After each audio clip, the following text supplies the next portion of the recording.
नमस्कार जी। नमस्कार सर। क्या नाम है जी आपका? मेरा नाम दुर्गा साहू है सर। दुर्गा जी, आप कहाँ से हैं? सर मैं बालोद जिला छत्तीसगढ़ से हूँ। संत रामपाल जी महाराज से नाम दीक्षा आपने कब ली? सर संत रामपाल जी महाराज से नाम दीक्षा मैंने 28 दिसंबर 2019 को ली। संत रामपाल जी महाराज से नाम दीक्षा लेने से पहले आप क्या भक्ति साधनाएं करती थीं? सर संत रामपाल जी महाराज से दीक्षा लेने से पहले मेरा पूरा परिवार 2011 से लेकर 2019 टोटल 10 साल राधा स्वामी पंथ से जुड़े हुए थे। और सर मैं अपनी पर्सनली कोई भक्ति नहीं करती थी, लेकिन जैसे परंपरागत थी, नवरात्रि आई तो दुर्गा पूजा कर लिए, गणेश चतुर्थी थी आई तो गणेश जी को पूज लिए, और जैसे लक्ष्मी आई तो उन पे ऐसा मैं अपने से ऐसा कुछ नहीं करती थी सर। तो फिर आप संत रामपाल जी महाराज की शरण में कैसे आईं? सर संत रामपाल जी महाराज की शरण में मैं मेरा एक स्कूल का दोस्त है, वो हम 7th क्लास से दोस्त हैं, राहुल। तो फिर एक बार हम ऐसी मैं कॉलेज में आ गई थी, कॉलेज में थी, तो फिर एक रात उनसे ऐसी बातें हो रही थी, तो सर मैं अपनी प्रॉब्लम बता रही थी।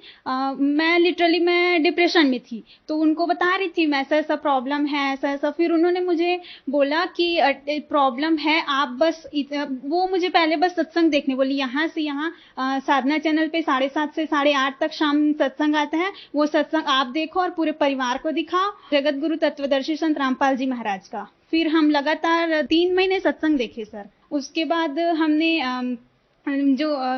हम दीक्षा लेने गए आश्रम, क्योंकि हर जिले में नाम दीक्षा केंद्र उपलब्ध है, तो हम वहाँ गए और मैं, मेरे मम्मी, मेरे पापा, हम लोगों ने दीक्षा ले ली जगत गुरु तत्वदर्शी संत रामपाल जी महाराज से।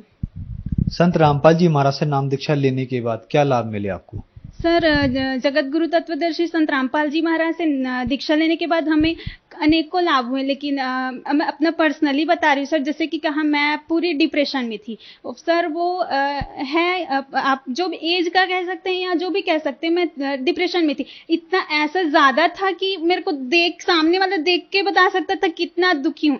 और किसी को कॉल करती भी थी तो पहले रोना ही होता था, उसके बाद अपना प्रॉब्लम शेयर करना होता था। इतना ज़्यादा अंदर से पूरा, उसके साथ साथ उसके दिमागी तौर पे मैं पूरा बीमार ही पड़ जाती थी सर। हर महीने ऐसा होता था, डॉक्टर को दिखाओ, डॉक्टर फिर बोलता था ये प्रॉब्लम है, ये ठीक नहीं होगा। फिर ऐसे करते करते सर मुझे माइग्रेन का शिकायत होने लगा। हम डॉक्टर को दिखाते थे तो डॉक्टर बोलते थे इनको माइग्रेन का प्रॉब्लम है, और माइग्रेन इनको बहुत प्रॉब्लम है ऐसा करके।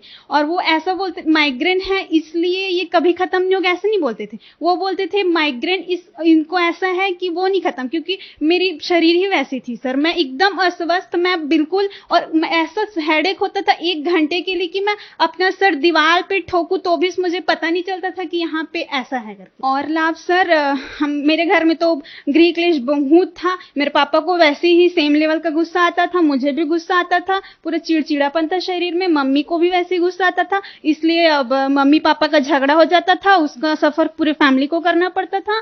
तो अब सर हम बहुत शांति से हैं, झगड़ा है ही नहीं। और नशा तो था ही सर, पापा का नशा था, नशा से तो फिर लड़ाई, फिर सेम रिवर्स प्रोसेस, और लड़ाई इतना कि हम कहाँ जाएं क्या करें ऐसा हो जाता था। पूरा तमाशा टाइप का हो जाता था, क्या करें। तो ये अपने में, और मैं जिस एज की हूँ तो वहाँ तो मेरे लिए बहुत एकदम, अब कोई भी फील करेगा सर ये बहुत गंदी चीज़ है। और वो ऐसा, अब इमेज की बात अलग है, लेकिन मैं, यही सब मेरा कारण था कि मैं डिप्रेशन में थी। मेरे इसका इफेक्ट मेरे शरीर को पड़ता था, फिर वो उधर वहीं से प्रॉब्लम शुरू होता था। वो एक उसका नशा जड़ बन गया था हम लोग के घर में, जो क्लेश था उसका। वो 10 साल से राधा स्वामी पंथ में थे, वहाँ उन्होंने डेरा ब्यास से नाम दीक्षा लिया हुआ था। उसमें भी वहाँ नशा छूटेगा करके ही लिए थे वहाँ, क्योंकि वहाँ ऐसा एक चलती आ रही परंपरा कि राधा स्वामी वाले नशा नहीं करते, मांस मछली नहीं खाते। तो यही सोच, मेरे दादा दादी 40 साल से हैं, तो उन्होंने मम्मी पापा को भी दिला दिया, तो वो 10 साल से वहीं थे।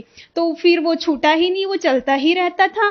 फिर और मेरा मेन उद्देश्य वही था, मैं नहीं तो कम से कम मेरे में जो पापा का जो नशा है वो छूटे, और कम से कम हम शांति से रहें। लेकिन हमको तो यहाँ आने के बाद अलग ही पूरा क्या है, हम पढ़ क्या रहे हैं और पढ़ने का मतलब क्या है, वो सारी चीजें पता चल गई सर। नशा बहुत करते थे मेरे पिताजी, तो हमने दीक्षा ली जगत गुरु तत्वदर्शी संत रामपाल जी महाराज जी से, और उनके भक्ति विधि बताई। भक्ति विधि ऐसी चल रही कि मेरे पापा जी का नशा छूट गया। क्या काम करती हैं जी आप? सर मैं बीए फाइनल ईयर की स्टूडेंट हूँ, और मैं सिविल सर्विस की तैयारी कर रही हूँ।